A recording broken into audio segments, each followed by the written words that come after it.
Hi, welcome to my YouTube channel knowledge with Raghib. तो चलिए हम लोग पॉलिटी एम लक्ष्मीकांत का मैंने कुछ नोट्स बनाया हो, छोटा छोटा वन लाइनर। ठीक है, तो उसको देखने की कोशिश करता हूँ।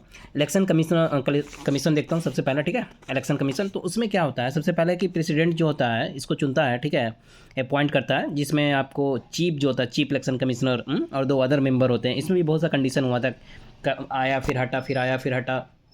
तो उस पे नहीं जाते हैं, सिंपल जाते हैं, सिंपल रखते हैं। वर्ल्ड लाइनर फैक्ट में रखूंगा, मैं एकदम सिंपल रखूंगा।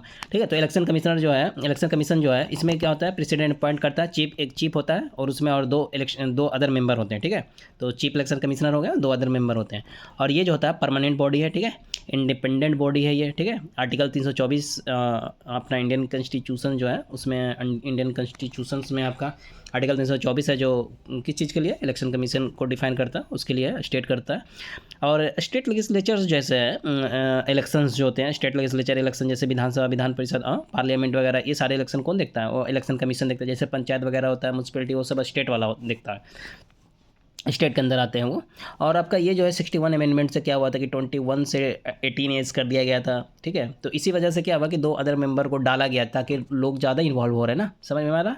और डिलिमिशन कमीशन एक्ट जैसे 1952, 62, 72, 2002, इसमें आया था 4 बार।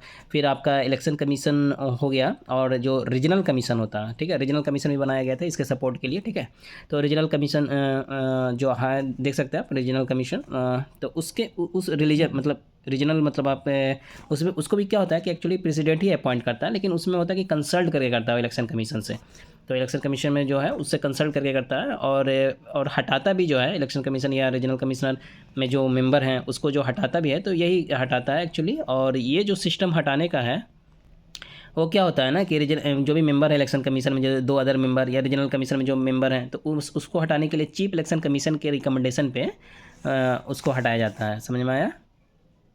और इसमें है कि प्रेसिडेंट अपॉइंट करता है रीजनल कमिश्नर को, किस तरह से, तो कंसल्ट करके इलेक्शन कमीशन से। और इसका जो टेन्यूर होता है वो 6 या 65 ईयर, जो भी पहले आ जाए, अर्लियर। और जो एलिजिबिलिटी देखेगा तो सुप्रीम कोर्ट के जज के बराबर होता है। उसके बाद आप देख सकते हैं कि चीफ इलेक्शन कमिश्नर जो रिमूव करना है या उसको रिजाइन करना है, तो एनी टाइम वो रिमूव कर सकता है, रिजाइन कर सकता है। समझ में आया। और प्रेसिडेंट ही रिमूव करता है इसको, लेकिन वो आपका लोकसभा हो गया, राज्यसभा हो गया, स्पेशल मेजोरिटी पास होने पे मतलब उसके बाद प्रेसिडेंट रिमूव करता है। इस तरह से उसका सिनेरियो होता है रिमूव करने का। उसके बाद आप देख सकते हैं कि रिटायर के बाद गवर्नमेंट ऑफिस में ये आ सकता है, ऐसा नहीं है कि नहीं आ सकता है। रिटायर हो जाने के बाद भी ये गवर्नमेंट ऑफिस में आ सकता है। बहुत सा ऐसा होता है कि जिसमें नहीं आया जाता है, लेकिन इसमें ऐसा नहीं है। और चीफ इलेक्शन कमीशन जो है, कमिश्नर जो होता है, चीफ इलेक्शन कमिश्नर, जैसे जो इलेक्शन कमीशन का जो यहाँ पे चीफ इलेक्शन कमिश्नर बना, जो मेन था, वो क्या करता है कि चीफ इलेक्टोरल ऑफिस हो गया, इस चीज़ को क्या करता है, स्टेट में चीफ इलेक्टोरल ऑफिस को वो चुनता है, और उस हिसाब से काम को इजी गोइंग के लिए। और प्रेसिडेंट या गवर्नर जो होता है फॉर डिसक्वालिफिकेशन के लिए आपको देखने को मिलेगा। तो इसमें आपका वही होगा कि स्टेट वाइज होगा तो आपका गवर्नर के थ्रू हो जाएगा, और ऊपर सेंट्रल में होगा तो प्रेसिडेंट पे डिसक्वालिफिकेशन का इसमें आ जाता है। तो यही आपका छोटा छोटा था इलेक्शन कमीशन। तो बस एक छोटा छोटा पॉइंट क्या आपको जानना है, उतना ज़्यादा इन डेप्थ में जानना भी नहीं है मतलब। तो ये बेसिक में जो भी निकल रहा था वन लाइनर में लिखा हूँ। बाकी और देखिए फाइनेंस कमीशन का देख लेते हैं। इसमें भी क्या होता है कि प्रेसिडेंट ही क्या करता है, अपॉइंट करता है। इसमें एक चेयरमैन होता है, 4 अदर मेंबर होता है। ठीक है, इसका रीअपॉइंटमेंट जो होता है एलिजिबल होता है रीअपॉइंटमेंट के लिए। ठीक है, प्रेसिडेंट जो क्या है फाइनेंस कमीशन बनाता है, लाता है 5 ईयर पे। और आर्टिकल 280 में देखने को मिलेगा अपना इंडियन कॉन्स्टिट्यूशंस में। और क्वासी जुडिशियल बॉडी है ये, और ये कॉन्स्टिट्यूशनल एडवाइजरी है, कॉन्स्टिट्यूशनल बॉडी है ये, क्योंकि आर्टिकल 280 अपना कॉन्स्टिट्यूशन में जिक्र है ना जी। तो कॉन्स्टिट्यूशनल बॉडी हो गया, और ये एडवाइजरी नेचर का होता है। और ये रिपोर्ट देता है प्रेसिडेंट को, और वो रिपोर्ट देता है प्रेसिडेंट किसको, लोकसभा राज्यसभा को देता है। तो ये फाइनेंस कमीशन किसको रिपोर्ट देता है, प्रेसिडेंट। और प्रेसिडेंट किसको देगा, तो लोकसभा राज्यसभा में देता है। और थोड़ा सा पॉइंट इससे जुड़ा हुआ याद रखना है कि फर्स्ट फाइनेंस कमीशन कैसी नियोगी था, 13वां कौन था, विजय केलकर। और 14वां जो था YB रेड्डी था। और 15वां कौन है, NK सिंह है। और फाइनेंस कमीशन एक्ट जो 1951 में देखने को मिलता है। अब आइए GST थोड़ा देख लेते हैं। GST में क्या है कि आपका ये कॉन्स्टिट्यूशनल है और फेडरल बॉडी है। ठीक है, 101वां अमेंडमेंट से आया 2016 में देखने को मिलेगा। 279A जो है ये क्या करता है, प्रेसिडेंट, इससे प्रेसिडेंट ही GST काउंसिल बनाया, मतलब इससे देखने को मिलेगा कि प्रेसिडेंट बनाता है आर्टिकल 279A के थ्रू GST काउंसिल। और यहाँ पे आपको ये देखने को मिलता है कि जैसे इसमें यूनियन फाइनेंस मिनिस्टर चेयरपर्सन होता है। ठीक है, यूनियन मिनिस्टर ऑफ स्टेट जो होता है रेवेन्यू या फाइनेंस से जुड़ा होता है। फिर central board of excise and custom भी होता है, जो होता है इसमें मेंबर, लेकिन वोट नहीं दे सकता है। तो थोड़ा सा इन डेप्थ में जानने के लिए हल्का सा इसको भी ऐड कर दिया हूँ।